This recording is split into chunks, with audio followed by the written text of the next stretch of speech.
here we start, history of paranormal research. I tried to find the earliest known paranormal investigation. I actually came across two things.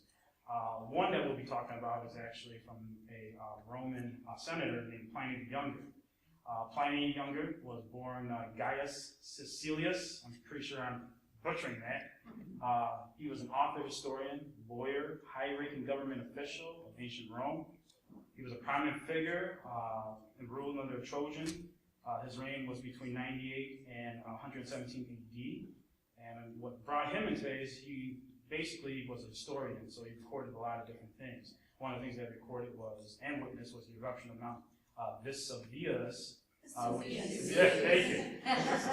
Occurred August 24th, 79 AD. Thank you, everyone. And that's what happened was, or actually the other part of this story is a philosopher named Athenathuros Canonides. He was a philosopher and teacher. He was a mentor to actually Julius Caesar. And while in Athens, this is where he comes into play. Pliny the Younger heard about a haunted house in Athens and decided that he should look into it. Pliny actually looked into many different things paranormal. He was actually against Christians at that time. So he investigated many Christian spiritual experiences, like praying and seeing what they were about.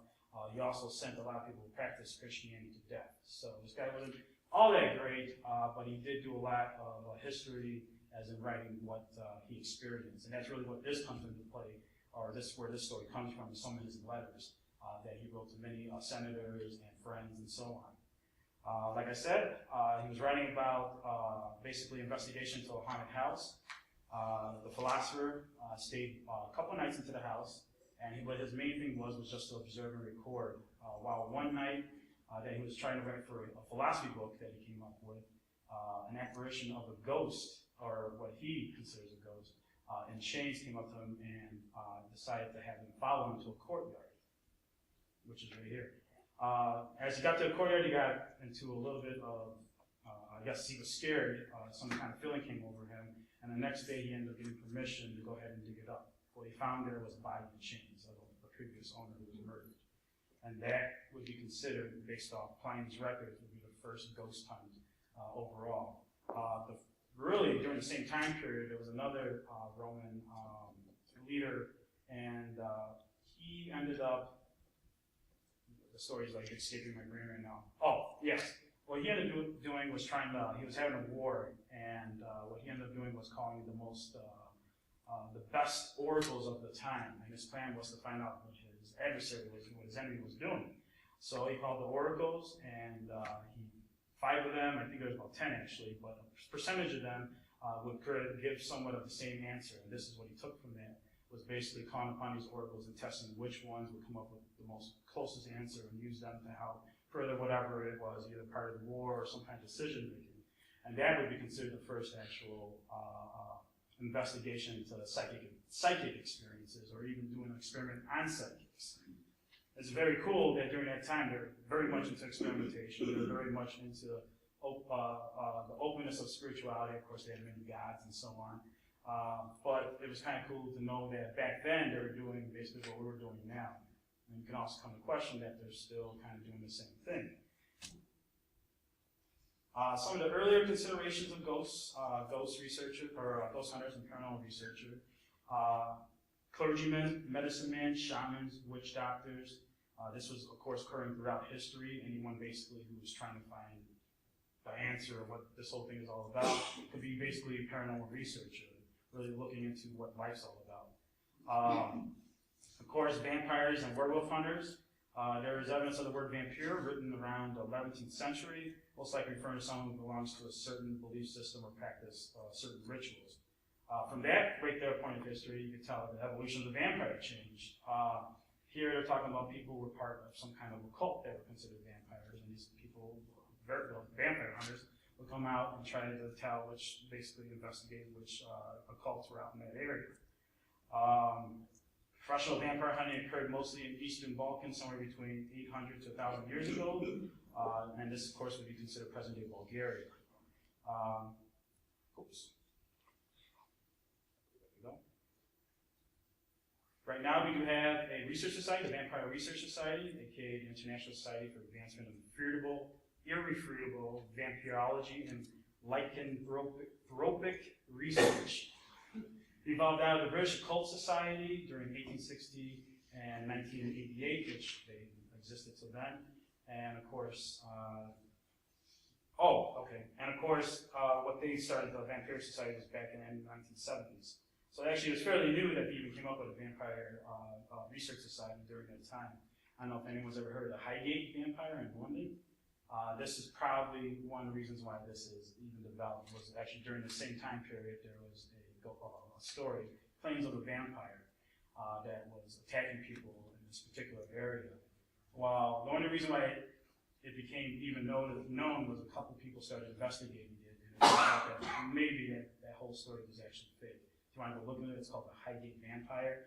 If I'm correct, the researcher was David Trojan, and he was one of the main people that kind of made that popular. Okay, I do witch hunts here. Of course, that's occurring mostly throughout the world at any time. Mostly in Eastern Europe, and of course spanning into North America, roughly between 1480 and 1750. And of course, it's still going on now. Parts of modern-day Africa, there are growing reports of witch hunts in high percentages in Christian-dominated areas. This is sad. Doing my research, you find out that actually right now, during these witch hunts, they're actually, you can watch a documentary, but they're actually killing children because apparently some children are possessed by demons. Some of these areas, Nigeria and so on, the priest who would be considered a preacher or Christianity to be a pastor would actually try to make money off this as well. So this is a big issue right now, this whole witch hunt, and it's a big issue with people dying over it and under unnecessary claims. So if you ever get a chance, I believe the documentary is Africa's Witch Children. You can find out more about that. You can actually find it on YouTube.